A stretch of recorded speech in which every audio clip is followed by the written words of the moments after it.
አብ ወወልድ ወመንፈስ ቅዱስ። የእመቤታችን ተአምር አንደኛ። እመቤታችን ፍጥረት ዓለም በፊት አምላክ ልቦና ታስባ እንደነበረችና ጌታ ለአዳም ከልጅ ልጅ ተወልጄ አድንሃለሁ እንዳለው በስመ አብ ወወልድ ወመንፈስ ቅዱስ አሐዱ አምላክ በስም በአካል በግብር ሶስት በመለኮት በባህሪ በሕልውና አንድ አምላክ በሚሆን በአብ በወልድ በመንፈስ ቅዱስ ስም አምነን ልዑል እግዚአብሔርን ረዳት በማድረግ ጥልጥያ በምትባል ሀገር ኤጲስቆጶስነት የተሾመው ደቅስዮስ የጻፈበትን አምላክን የወለደች በድንጋይ ነፍስ የጸናች ክብርት እመቤታችንን ጥንታዊ የታሪኳን አመጣጥ ታምራቷን ዜና ለመጻፍ እንጀምራለን። ልመናዋ ክብሯ ለዘላለም በእውነት ይደርብልና። አባቶቼና ወንድሞቼ ሆይ አምላክን የወለደች በድንጋይ ላይ ነፍስ የጸናች ክብርት እመቤታችን ከብርሃንና ገናነቷን ጥንታዊ ታሪኳን አመጣጥ እነግራችሁ ዘንድ ስሙ።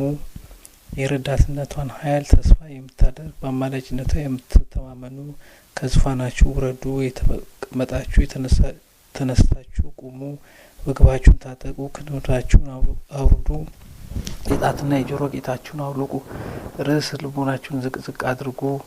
የተቻለው ስጋውን ደሙን ይቀበል፣ ያልተቻለው ግን አምላክን የወለደች የእመቤታችንን ታምሯን በትሁት ስብዕና ሆኖ ይስማ። ስጋውን ደሙን እንደተቀበለ ይቆጠርለታል ያሉን አስቀድሞ ሰምታችኋልና።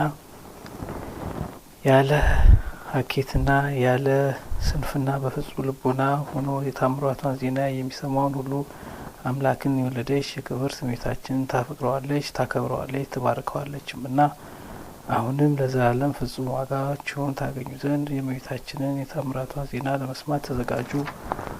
አስቀድሞ እግዚአብሔር ሰማይና ምድርን ፈጠረ። ዳግመኛ በሰማይና በምድር በባህር በየብስ የሚገኘውን 10 ፍጥረታት ሁሉ በየወገናቸው ፈጠረ። ከዚያም በኋላ እግዚአብሔር ሰውን ባሪያችንና በምሳሌያችን እንፍጠር ብሎ ሰውን በመልኩ ፈጠረ። የሕይወት እስትንፋስም እፍ አለበትና ሰው ሕያው ነፍስ ያለ ሆነ። እግዚአብሔር አምላክም ሰው ብቻውን ይሆን ዘንድ መልካም አይደለም፣ አውቆ ረዳት እንፍጠርለት አለ። ስለዚህ እግዚአብሔር አምላክ በአዳም ላይ ከባድ እንቅልፍን አመጣበትና አንቀላፋ። ከጎኑም አንዲት አጥንትን ወስዶ የአጥንቱን ቦታ ወይም ስፍራውን በስጋ ዘጋው። እግዚአብሔር አምላክም በአዳም የወሰዳትን አጥንት በአንስታይ ጾታ አከናውኖ ፈጠራትና ወደ አዳም አመጣት። አዳምም ይህችን አጥንት ከአጥንቴ ስጋዋም ከስጋዬ ነው ናት፣ እርሷም ለሕይወት መገኛ ትሆን ዘንድ ከወንድ ተገኝታለችና ሴት ትባል አለ። አዳምም እመቤታችን ማርያም ከሱ አብራክ እንደተከፈለና ከሔዋን ማኅፀን እንደምትገኝ አውቆ አስቀድሞ ይህን ተናገረ። እግዚአብሔር አምላክም የፈጠራቸውን አዳምና ሔዋንን በኤዶም ገነት በስተ ምስራቅ በኩል አስቀመጣቸው። ከዚያም ገነትን የሚጠጣ ውሃ ከኤደን ይፈልቃል፣ ለአራቱም የዓለም ማዕዘን ይከፋፈል ነበር። የአንደኛው ወንዝ ስም ኤፌሶን ይባላል፣ እርሱም የኤውላውጥን ምድር ሁሉ ይከባል። የሁለተኛው ወንዝ ስም ጊዮን ወይም አባይ ይባላል፣ እርሱም የኢትዮጵያ ምድር ሁሉ ይከባል። የሶስተኛው ወንዝ ስም ጤግሮስ ነው፣ እርሱም በአሶር ወይም በፋርስ በስተ ምስራቅ በኩል የሚያልፍ ነው። የአራተኛው ወንዝ ስም ኤፍራጥስ ይባላል። እግዚአብሔር አምላክም ሰውን ወስዶ ይጠብቃት ያበጃት ዘንድ በኤደን ገነት አኖረው። ዳግመኛ በገነት ካሉ ተክሎች ሁሉ ፍሬያቸውን ትበላለህ፣ ነገር ግን ክፉና በጎን የሚያሳውቀውን የዛፍ ፍሬ አትብላ፣ እሱን በበላህ ቀን ትሞታለህና ተጠንቀቅ ሲል አዘዘው።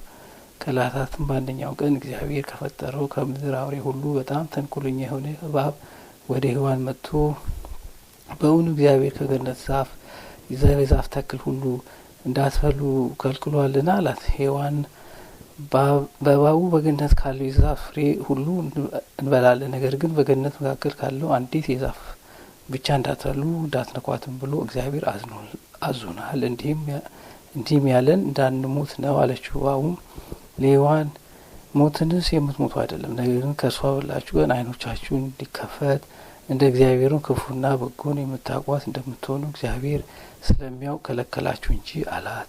ሔዋን በገነት መካከል ያለው የዛፍ ፍሬ ለመብላት ያማረ እንደሆነ ለዓይንም እንደሚያስጎመጅ ለጥበብም እንደሚበጅ መልካም እንደሆነ ተመለከተች። ከዛፉም ፍሬ ወሰደች፣ በላች። ለአዳም ሰጠችው፣ በእርሱም ከእርሷ ጋር በላ። በዚህ ጊዜ ስላሴ አዳም ከኛ እንዳንዱ ሆነ አሉ። እግዚአብሔር ይህንን የተናገረው የሰውን ልጅ ለማዳን በኋለኛው ዘመን ከቅድስት ድንግል ማርያም ከስጋዋ ስጋ ከነፍሷ ነፍስ ነስቶ ሰው መሆኑን ሲያጠይቅ ነው። እግዚአብሔር አምላክም አዳም የተገኘባትን ምድር አርሶ በፊቱ ወዝ ይበላ ዘንድ ከኤደን ገነት እስከ ወጣው ከ5500 ዘመን ሲፈጸም ከዚህ ተወልጄ ዳግመኛ ወደ ገነት እስክትገባ ድረስ ቀድሞ ከመሬት የተገኘ መሬትንና ወደ መሬት ትመለሳለህ አለው። የልጅም የተባለች እመቤታችንም ማርያም ነች። እሱም እግዚአብሔር አዳምን በመልኩና በአምሳሉ በመፍጠሩ አስቀድሞ ቤታችን በአምላክ ሕሊና ታስባ ትኖር ነበር። እናንተ የወንጌል ልጆች ሆይ አዳም ከገነት በወጣ ጊዜ ከልጅ ተወልጄ አድንሃለሁ ሲል ለአዳም ተስፋ ስለሰጠው የእመቤታችን ቅድስት ድንግል ማርያም ክብሯና ገናናቷን ተመልከቱ። ከአዳምና ከልጆቹ እግዚአብሔር መድኃኒቱን አድርጎ ፈጥሯታልና ልመናዋ ክብሯ ለዘላለም ይደርብን፣ አሜን።